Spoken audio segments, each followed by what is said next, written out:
அஸ்ஸலாமு அலைக்கும், welcome back to my world. எல்லாரும் நல்லா இருக்கணும்னு கண்டிப்பா துவா செய்றேன். நம்ம சேனல்ல புதுசா வந்தவங்க எல்லாத்தையும் நான் ஹார்ட்லியா வெல்கம் பண்ணிக்கிறேன். நம்ம ஃபேமிலில இன்னும் ஜாயின் பண்ணலனா சப்ஸ்கிரைப் பட்டனை கிளிக் பண்ணிட்டு அப்படியே பெல் ஐகானும் கிளிக் பண்ணிக்கோங்க. இங்க டெய்லி டேஸ்டியான சிம்பிளான ரெசிபியோட கிச்சன் டிப்ஸ், ஷாப்பிங், பிளாக்ஸ் எல்லாம் ஷேர் பண்ணிட்டு இருக்கேன். வீடியோஸ்லாம் பார்த்துட்டு மறக்காம உங்க ஃபீட்பேக்கை கமெண்ட்ல சொல்லுங்க. உங்களுடைய ஒவ்வொரு கமெண்ட் அண்ட் லைக் தான் எனக்கு ரொம்ப மோட்டிவேஷனா இருக்கும். சரி, ரொம்ப பேசிட்டேன்னு நினைக்கிறேன். இன்னைக்கு இந்த வீடியோல டேஸ்டியான ரெசிபியோட ஒரு ப்ராடக்ட்டோட ரிவ்யூவும் இருக்கு. ஹானஸ்டா சொல்லிருக்கேன், சோ ஸ்கிப் பண்ணாம பாருங்க. நாட்டுக்கோழி கிரேவிக்காக ஒரு சட்டில எண்ணெய் ஊத்திட்டு 3 வெங்காயத்தை ஃபைனா சாப் பண்ணி போட்டு வதக்கிட்டு இருக்கேன். ஒரு குக்கர்ல பருப்பு கத்திரிக்காய் வைக்கிறதுக்காக பருப்பு அளந்துட்டு இருக்கேன். நான் எப்பவுமே பருப்பு பாதி ரேஷன் பருப்பு பாதி கடையில வாங்கின பருப்பு தான் சேர்ப்பேன். சோ அதை ரெண்டையும் நல்லா மிக்ஸ் பண்ணி கழுவி எடுத்துட்டு அது கூடவே வெங்காயம், தக்காளி, பச்சை மிளகா, 1 டீஸ்பூன் மஞ்சத்தூள், கைப்பிடி அளவுக்கு புதினா, கொத்தமல்லி, கருவேப்பிலையும் சேர்த்திருக்கேன். இதை சேர்த்துட்டு நல்லா கலரி விட்டு 2 விசில் விட்டா போதும். ரொம்ப குழஞ்சிடக்கூடாது, பூத்த மாதிரி இருந்தா போதும். சிக்கன் கிரேவிக்காக வெங்காயம் வதக்கிட்டு இருந்தாலே அது நல்லா வதங்குறதுக்காக தேவையான அளவுக்கு உப்பு சேர்த்துட்டு கருவேப்பிலை, பச்சை மிளகாவும் சேர்த்து நல்லா வதக்கி எடுத்துக்கணும். வெங்காயம் நல்லா வதங்கி வந்ததுக்கு அப்புறம் 2 டேபிள் ஸ்பூன் அளவுக்கு இஞ்சி பூண்டு பேஸ்ட் சேர்த்துட்டு அதையும் நல்லா வதக்கி எடுத்துக்கிறேன். இதுல வேற எந்த மசாலாவும் சேர்க்காம வெறும் மஞ்சத்தூள் மட்டும் தான் சேர்த்திருக்கேன். சோ அதையும் சேர்த்துட்டு நல்லா வதக்கிட்டு கொஞ்சம் கலர் வந்ததுக்கு அப்புறம் நம்ம கழுவி வச்ச நாட்டுக்கோழி இது கூட சேர்த்து. நாட்டுக்கோழி அப்படின்னாலே எல்லாத்துக்கும் பெரிய டவுட், இது எவ்வளவு நேரம் வேகும், எப்படி வேக வைக்கிறதுன்ட்டு. பிராய்லர் சிக்கனை விட இந்த நாட்டுக்கோழி கொஞ்சம் வேக லேட்டா தான் ஆகும். ஆனா இயற்கையா வளர்ந்த நாட்டுக்கோழியும் சென்னையில கடைகள்ல கிடைக்கிற நாட்டுக்கோழியும் ஒன்னான்னு கேட்டா இல்லன்னு தான் சொல்லுவேன். இயற்கையா வளர்ற நாட்டுக்கோழி இன்னும் ஹார்டா இருக்கும்.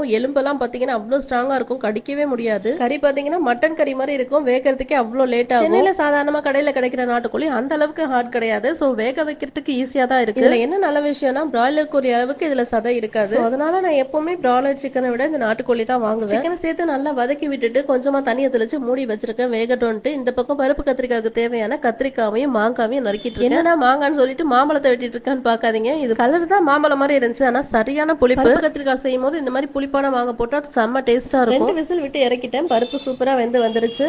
இது அப்படியே ஒரு கிணத்துல மாத்திட்டு இதே குக்கர்ல கட் பண்ணி வச்சிருக்க மாங்காய், கத்திரிக்காய் சேர்த்து கூடவே கொஞ்சமா புளி ஊத்திட்டு தேவையான உப்பு, 1 டீஸ்பூன் அளவுக்கு மிளகாத்தூள், 1 டீஸ்பூன் தனியாத்தூள் சேர்த்துட்டு நல்லா மிக்ஸ் பண்ணிட்டு கொஞ்சமா தண்ணி ஊத்தி வேக வச்சு எடுத்து 2 விசில்ல இறக்கிட்டா போதும், நல்லா வெந்து வந்துடும்.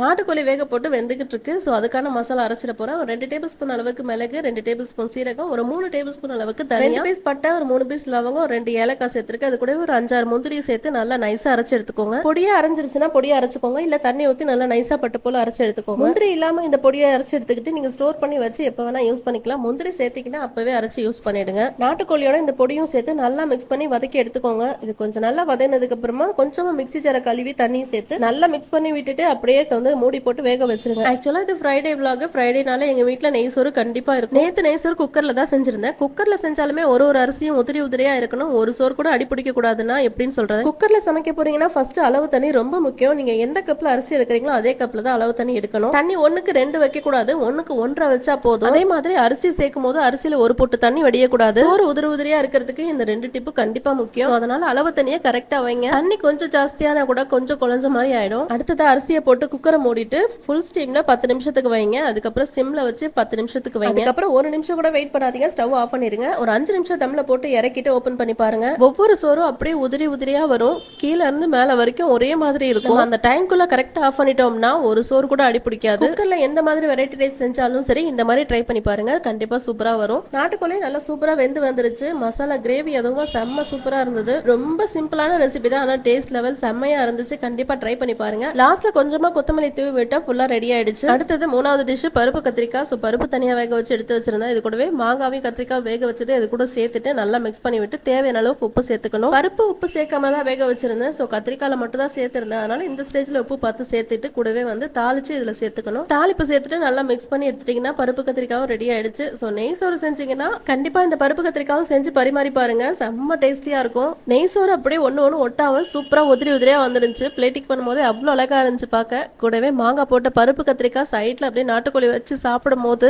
பார்த்தாலே உங்களுக்கு டெம்ட் ஆகுதுல. கண்டிப்பா ஒரு வாட்டி ட்ரை பண்ணி பார்த்துட்டு எப்படி இருக்குன்றத ஃபீட்பேக். ஸ்டார்டிங்லேயே சொன்ன மாதிரி ஒரு ப்ராடக்டோட ரிவ்யூவும் இருக்குன்னு சொல்லியிருந்தேன் இல்லையா. சோ அதுதான் இது. இந்த கிரைண்டர் வாங்கி கிட்டத்தட்ட 3 மாசம் மேல ஆயிப்போச்சு. நல்லா ஒரு 2 மாசம் யூஸ் பண்ணி பார்த்துட்டு அதுக்கப்புறம் எப்படி இருக்குன்றத அவங்க கூட ஷேர் பண்ணணும் அப்படின்றனால தான் வெயிட் பண்ணிட்டு இருந்தேன். ஆக்சுவலா இந்த கிரைண்டர் நான் ஆன்லைன்ல தான் வாங்கியிருந்தேன். மோஸ்ட்லி இந்த மாதிரி எலக்ட்ரிக் ஐட்டம்லாம் ஆன்லைன்ல வாங்குறதுக்கு ரொம்ப பயப்படுவோம். ஆனா நான் ஹானஸ்டா சொல்றேன், நான் வாங்கின இது வரைக்கும் 2-3 பொருள் வாங்கியிருக்கேன். கொஞ்சம் காஸ்ட்லியான பொருள் இது வரைக்கும் ஆன்லைன்ல வாங்கினது ரொம்ப நல்லா ஒர்க் ஆகுது. ஒரு கடையில வாங்குறதுக்கும் நம்ம ஆன்லைன்ல பர்ச்சேஸ் பண்றதுக்கும் நிறைய டிஃபரெண்ட் இருக்கு. மோஸ்ட்லி பாத்தீங்கன்னா பிரைஸே ரொம்ப ஆஃபர்ல போட்டிருப்பாங்க. சோ ஆஃபர்ல கொடுக்குறாங்க, அந்த மாதிரி இருக்காது, பொருள் நல்லா இருக்காதுன்னு சொல்லி பயப்படுவோம். பட் அப்படி இல்ல. நம்ம எந்த கம்பெனி வாங்குறோமோ அந்த கம்பெனியோட தான் ஃபுல் ரெஸ்பான்சிபிலிட்டியும். நீங்க ஆன்லைன்ல வாங்கினாலும் சரி ஆஃப்லைன்ல வாங்கினாலும் சரி எப்படி நம்ம கஸ்டமர் கேர் கால் பண்ணுவோமோ அதே மாதிரி தான் இதுலயும். நான் பட்டர்ஃப்ளை மாடல்ல தான் வாங்கியிருந்தேன். ஆஃப்லைன்ல விட எனக்கு ஆன்லைன்ல கிட்டத்தட்ட ஒரு 800 ரூபாய் கிட்ட மிச்சமாச்சு. பாக்ஸ் டெலிவரின்றனால ஏதோ மிஸ் ஆகும் சான்ஸ் இல்ல, அவங்களே ஓபன் பண்ணி பார்த்து கொடுத்துருவாங்க. என்னடா இவ்ளோ பேசுறாளே, ஒருவேளை ப்ரொமோஷனோ நினைச்சுக்காதீங்க. ஓன் நியூஸ்க்காக நான் ஏன் காசு போட்டு வாங்கினது. நம்மள மாதிரி மிடில் கிளாஸ்லாம் வந்து பட்ஜெட்குள்ள வரலன்றதுக்காக நிறைய பொருளை வாங்காம தள்ளி போட்டுக்கிட்டே இருப்போம். ஆனா இந்த மாதிரி முக்கியமான பொருள்லாம் வாங்கும் போது கண்டிப்பா ஆஃபர் யூஸ் பண்ணிக்கணும் அப்படின்றதுக்காக தான் சொல்றேன். ஸோ கிரைண்டர் ஃபுல்லா வாஷ் பண்ணி எடுத்துட்டு ஒரு அரை கிளாஸ் அளவுக்கு பச்சரிசி ஊற போட்டு வச்சிருந்தேன். ஃபர்ஸ்ட் அதை போட்டு நல்லா அரைச்சி எடுத்துட்டு ஃபர்ஸ்ட் அரைக்கும் போது கல்லு மண்ணெல்லாம் வரும். ஸோ அதனால இந்த பச்சரிசியை போட்டு நல்லா நைஸா அரைச்சி எடுத்துக்கோங்க. இந்த மாவு வேஸ்ட் தான், இதை நம்ம யூஸ் பண்ணக்கூடாது, தூர ஊத்திடணும். நல்லா பட்டு போல அரைய விட்டு எடுத்துருங்க.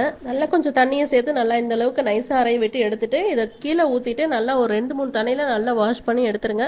அதுக்கு அடுத்து தான் நம்ம வந்து இதுல அரைக்கவே ஸ்டார்ட் பண்ணணும். உளுந்து அரைக்கிறதுக்கு உளுந்து கண்டிப்பா ஒரு 1 மணி நேரம் நல்லா ஊறி இருக்கணும். கொஞ்சம் கொஞ்சமா தண்ணியை சேர்த்து நல்லா வலிச்சு விட்டு நல்லா பீட்டு கொடுத்து அரைச்சு எடுத்தீங்கன்னா சூப்பரா ஃபிளஃபியா வரும். பச்சை அரிசி அரைக்க ஒரு 2 மணி நேரம் கண்டிப்பா ஊறி இருக்கணும். ஒரு பச்சை அரிசி அரைக்க ஒரு 10 நிமிஷம் போதும், தாராளமா சூப்பரா நைஸா பட்டு போல அரைஞ்சு வந்துடும். அடுத்ததான் இட்லி அரிசி இல்ல புழுங்கல் அரிசி, இதை வந்து கண்டிப்பா நீங்க 6 மணி நேரம் ஊற வச்சிருக்கணும். புழுங்கல் அரிசி அரைய 20 நிமிஷம் ஆகும். ஸோ அரிசி ஆகட்டும் உளுந்தாகட்டும் நீங்க எதை சேர்த்து அரைச்சாலுமே சரி அப்பப்ப மேல சுத்தி வலிச்சு விடணும். அதே மாதிரி அரைக்கிறதுக்கு அரிசி பருப்பு போட்டிருந்தீங்கன்னா ஃபர்ஸ்ட் இந்த நாப லூஸ் பண்ணிருக்கணும். அதுக்கப்புறம் ஒரு 5 நிமிஷம் கழிச்சு டைட் பண்ணி கொஞ்சம் கொஞ்சமா தண்ணியை சேர்த்து அரைச்சு எடுத்தீங்கன்னா சூப்பரா நைஸா அரைச்சு வந்துடும். சூப்பரா சாஃப்டான இட்லிக்கும் தோசைக்கும் எப்படி எவ்வளவு அளவுல மாவு அரைக்கணும்ன்றத நான் நெக்ஸ்ட் கமிங் வீடியோல உங்களுக்கு கூட ஷேர் பண்ணிக்கிறேன். ஸோ இந்த கிரைண்டர் உங்களுக்கு வேணும்னா நான் கீழே லிங்க் கொடுத்துருக்கேன், செக் பண்ணி பாருங்க. கண்டிப்பா உங்க வீட்லயும் நாட்டுக்கோழியோட நெய்சோறு ட்ரை பண்ணிட்டு எப்படி இருக்குன்றதை என் கூட கமெண்ட்ல ஷேர் பண்ணிக்கோங்க. இந்த வீடியோ அவ்வளவுதான். இந்த வீடியோ பிடிச்சிருந்தா மறக்காம லைக் பண்ணி சப்ஸ்கிரைப் பண்ணிக்கோங்க. அப்படியே உங்க ஃப்ரெண்ட்ஸ் அண்ட் ஃபேமிலிக்கும் ஷேர் பண்ணிக்கோங்க. எப்படி இருந்துச்சுன்றதை மறக்காம கமெண்ட்ல சொல்லுங்க. உங்களுடைய ஒவ்வொரு லைக்கும் கமெண்ட்ஸும் எனக்கு ஒரு பெரிய மோட்டிவேஷனா